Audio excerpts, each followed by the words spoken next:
Hi, ich bin Melanie, Anfang 30 und gerade dabei, mein Leben einmal komplett neu aufzubauen. Ich habe die Großstadt und den klassischen 9-to-5 hinter mir gelassen, um herauszufinden, wie ein Leben aussieht, das sich wirklich nach mir anfühlt. Und über diese Reise mit all ihren schönen, chaotischen und ehrlichen Momenten mache ich regelmäßig Vlogs und Videos.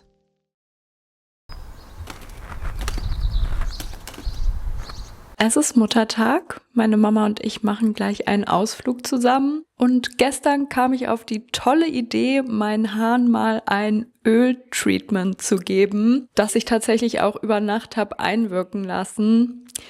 Und ja, meine Haare sind nicht nass. Ich habe sie gerade schon 4-mal gewaschen und sie sehen einfach immer noch total fettig aus. Ich werde mir jetzt überlegen, wie ich das am besten verstecken kann. Ich denke mal, ich werde einen Hut tragen heute. Jetzt weiß ich auch wieder, warum ich mir nie Zöpfe flechte. Man denkt, da hinten wären jetzt noch irgendwelche Haare, aber nein. Das hier sind alle meine Haare. Ich sehe irgendwie aus, als wäre ich Teil von einem Y2K R&B-Video oder so.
Ich würde nur gerne anfangen zu essen, bevor es kalt geworden ist, okay?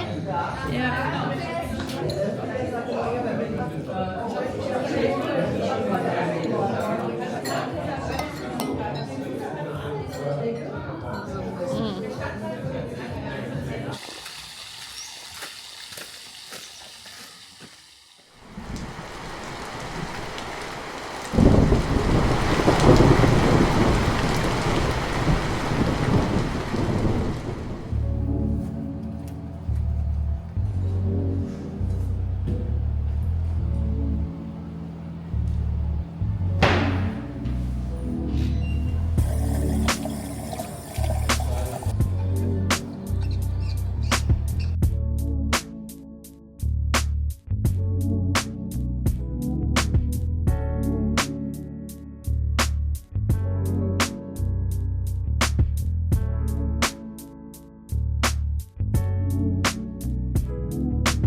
Wir hatten so ein Glück mit dem Wetter an Muttertag, dass das nochmal richtig gut war, bevor es jetzt diese Woche einfach richtig kalt und verregnet ist. Ich habe schon gemerkt, dass der Wetterumschwung meine Motivation beziehungsweise so meinen Tatendrang so ein bisschen eingedämmt hat. Ich mag eigentlich ganz gern auch die Abwechslung. Das ist so ein bisschen wie mit Licht und Schatten. Ohne das eine gäbe es das andere nicht. Heißt, wenn das Wetter zwischendrin mal ein bisschen schlecht ist, dann freut man sich umso mehr wieder über die schönen Tage.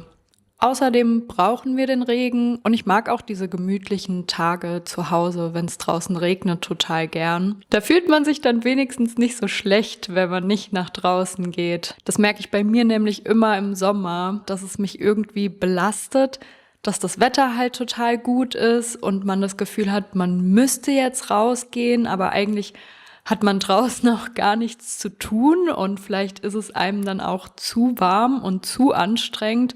Trotzdem fühlt man sich dann irgendwie blöd, wenn man einfach zu Hause bleibt. Aber das ist auch wieder so eine Sache, wo man einfach aufhören sollte, darüber nachzudenken, was andere denken oder was man meint, tun zu sollen und einfach das zu machen, was man tun möchte. Ich habe dieses Paket eben aus der Packstation geholt. Das ist von Hagelshop, also so ein Friseurbedarfsshop. Ich färbe ja regelmäßig meine Augenbrauen und eigentlich habe ich auch Wimpernfarbe, weil ich allerdings nicht nur ein Auge zumachen kann. Ist das mit dem Wimpernfärben immer ein bisschen kompliziert und ich habe es auch länger nicht gemacht. Habe auf den Farbtuben dann aber auch gesehen, dass man die eigentlich nur bis zu 12 Monate nach Öffnung benutzen sollte und ich glaube, ich habe die mittlerweile seit 2 bis 3 Jahren. Bei den Augenbrauen kein Problem. Ich habe schon gemerkt, dass die Farbe nicht mehr ganz so lang hält oder zumindest habe ich das Gefühl. Aber ich will es definitiv nicht riskieren, mir meine Augen wegzuätzen und deshalb dachte ich, ist es vielleicht mal Zeit, neue Wimpern- und Augenbrauenfarbe zu bestellen. Ich nehme da immer die von Refecto Ziel.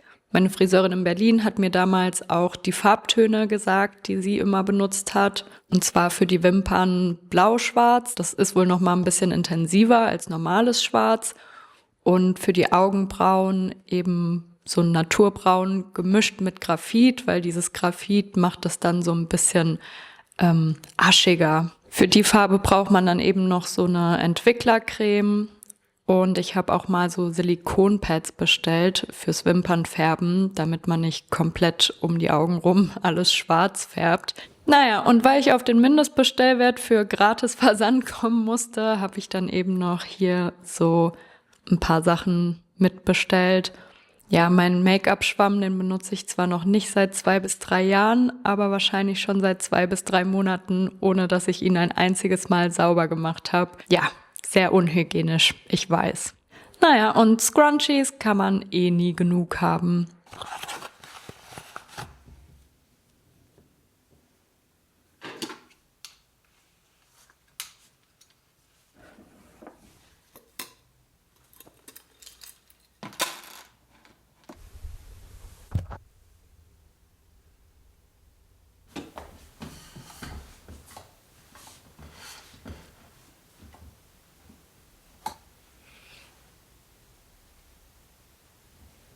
Ich glaube, viele Menschen bauen sich ihre Persönlichkeit wie so eine Ästhetik. Und anstatt. Und wie wär's, wenn wir diese Vielfältigkeit nicht mehr unterdrücken, sondern einfach ausleben?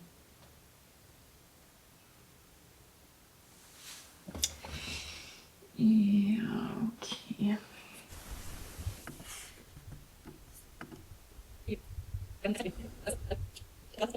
Uns ausmacht, die Vielfältigkeit. Aspekte, die dann nicht zu diesem Bild passen, werden und alle Aspekte der Persönlichkeit, die dann nicht zu diesem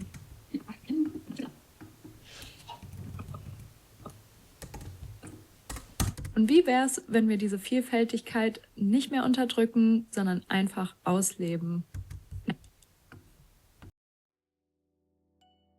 Am nächsten Tag hatte ich Lust, was zu unternehmen. Weil das Wetter aber immer noch eher bescheiden war, bin ich dann spontan nach Mannheim gefahren, um in ein Museum zu gehen.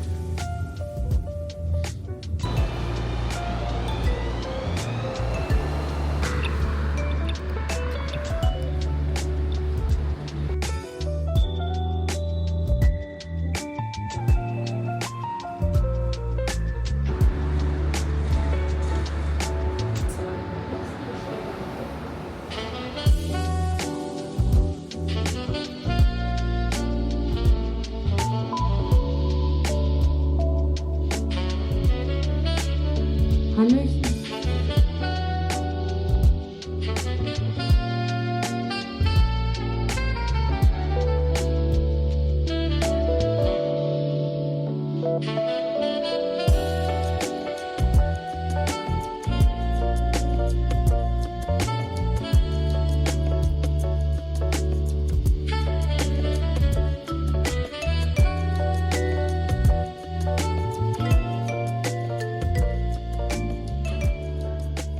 Willkommen im 18. Jahrhundert. Das ist wahr. 1689, im zweiten Jahr des Pfälzischen Erbfolgekrieges, wurde die Stadt vollkommen zerstört.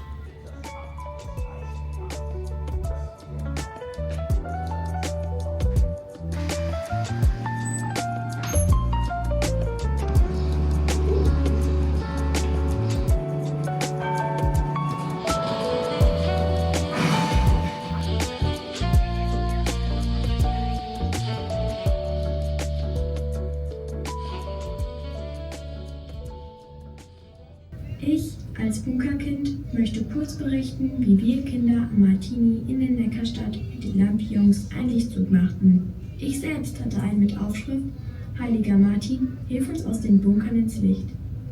Dabei bemerkte ich, dass viele Leute es lasen, uns aber auch nicht helfen können.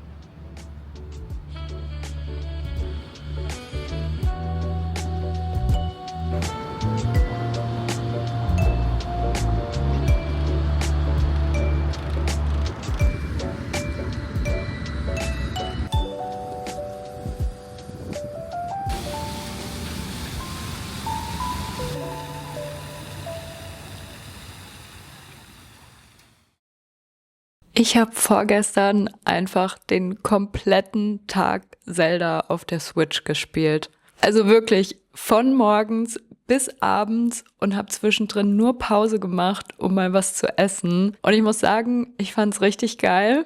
Aber obwohl Feiertag und das Wetter nicht sonderlich gut war, ich keine Termine oder Verabredungen hatte und auch keine wirklich dringenden To-Dos, habe ich trotzdem die ganze Zeit im Hinterkopf dieses schlechte Gewissen gehabt, weil ich meinen Tag so unproduktiv verbringe. Und ich finde, es ist so schwierig, weil auch wenn man sich bewusst ist, dass man sich Pausen und freie Tage nehmen darf, fühlt es sich dann trotzdem immer falsch an. Und gerade wenn man selbstständig oder teilweise selbstständig arbeitet, verschwimmen da die Grenzen zwischen Freizeit und Arbeit ja oft noch viel mehr. Gerade beim Vloggen merke ich das halt immer extrem, weil im Grunde ist ja quasi meine Freizeit gleichzeitig auch mein Content und damit meine Arbeit. Ich will absolut nicht behaupten, dass Content Creator ein super schweres Leben haben. Ich mache es ja, weil es mir Spaß macht. Aber ich glaube, es ist halt trotzdem super wichtig, sich selbst da Grenzen zu setzen und eine gute Balance zu finden und sich eben auch contentfreie Zeit zu nehmen, beziehungsweise Tage, an denen man wirklich nichts arbeitet. Ich denke, da kann es natürlich auch wieder helfen, noch einen regulären Job zu haben, der so ein bisschen mehr Struktur in den Alltag reinbringt. Und ja, zum Thema Job habe ich auch ein Update für euch. Ich war gestern Abend beim Probearbeiten in einem Restaurant. Es war wahrscheinlich mein Glück, dass ich einen sehr ruhigen Tag erwischt habe. Also es waren über den Abend wirklich nicht so viele Gäste da und wir haben tatsächlich auch ein bisschen früher geschlossen als regulär. Aber das heißt nicht, dass es für mich ein super easy peasy Abend war, sondern ich stand trotzdem so ein bisschen unter Stress, hatte auch kleine Momente, in denen ich mich überfordert gefühlt habe. Mir sind auch 1, 2 kleine Fehler bzw. Missgeschicke passiert. Und da habe ich auch wieder gemerkt, dass ich mich selbst für solche Fehler viel mehr runtermache und direkt meine komplette Kompetenz in Frage stelle, während das für die anderen gar nicht so ein großes Ding war. Am Ende des Tages scheint es ganz gut gelaufen zu sein, weil ich kann nämlich nächste Woche wieder arbeiten kommen. Wir wollen dann nochmal schauen, wie es eben an einem Tag läuft, wo ein bisschen mehr los ist. Aber falls das dann auch gut klappt, dann kann ich erstmal als Aushilfe anfangen. Und wenn das dann gut läuft, dann schauen wir in Richtung Teilzeit. Ich muss sagen, ich bin richtig happy. Ich hatte echt große Angst, dass sich da auch wieder nach ein paar Minuten rausstellt, dass es überhaupt nicht mein Ding ist. Und dann hätte ich quasi wieder mit nichts dagestanden. Aber ich muss sagen, ja, trotz kleiner Überforderungen, was ja aber eben auch normal ist, wenn man einen neuen Job anfängt, gerade in einem Bereich, wo man vorher vielleicht nicht gearbeitet hat.